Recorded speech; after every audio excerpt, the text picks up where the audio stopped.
do a report. Right. So we've got Perfect. So Ms. Pugh, Mr. Jeffries has been appointed to represent you.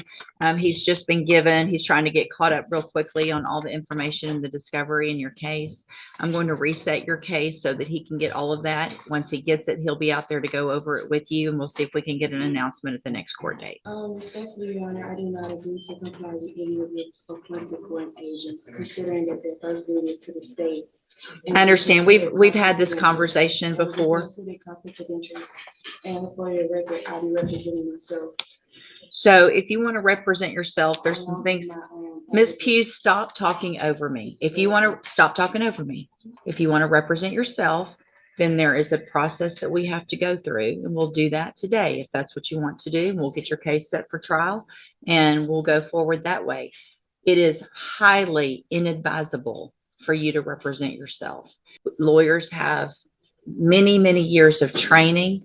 They understand the law. They understand how a trial works, because here's what happens. When you're in a trial and you represent yourself, you're expected to know and follow all of the rules of evidence, all the rules of procedure. And so you're really at a disadvantage if you don't know those things. And so you have to do everything just like the assistant district attorney would. And if you don't, you're going to be in front of a jury and it's going to show, and it's just not going to be, it usually does not work out in your benefit. But I have to go through with you some questions first before we do that. And then if you still want to do that, then there's a couple of things couple of options, and we'll go over those as well. Okay. So I am supposed to ask you, I'm going to go through these questions. I need you to answer them if you want to represent yourself, because this is required. All right. So have you ever studied the law? Okay. Have you ever represented yourself before in any kind of criminal matter? Okay. Do you understand the charges against you? I know they've been accused of. Okay.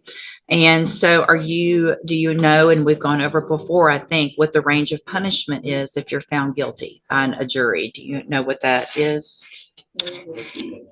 Let's see. Hold on a second. Let me pull you up here. We'll go over that again as well. The date of that allegations from June 22nd of 2021.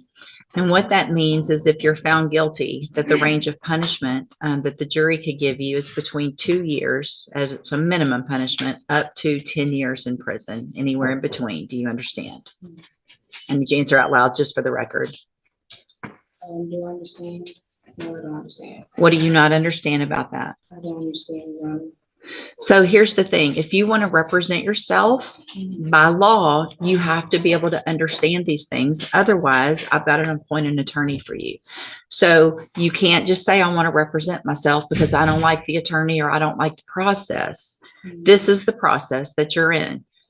You live in Texas, you live in the United States. This is the law that applies to your case. So what do you not understand about the range of punishment if you're found guilty? And I'd be glad to explain it. I don't understand because I have no idea anything wrong. That's what a jury's for, right? And so if you say you're not guilty, then you go in front of a jury and they determine, after they listen to the evidence, if you're guilty or not. That doesn't have anything to do with, if they find you guilty, you understanding that they could send you to prison for between 2 years and up to 10 years. Do you understand that part? What are you, yes or no? No, you don't understand that.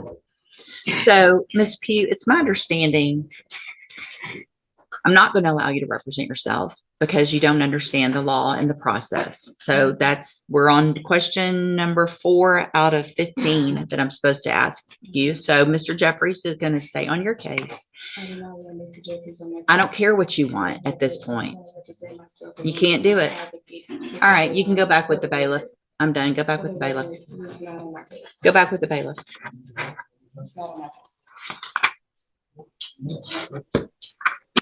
Welcome to the criminal appointment list.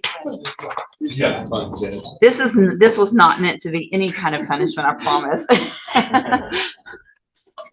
So Mr. Jeffries, get ready like you would. Probably it's going to go straight onto a jury. And we'll just get it figured out that way. All right.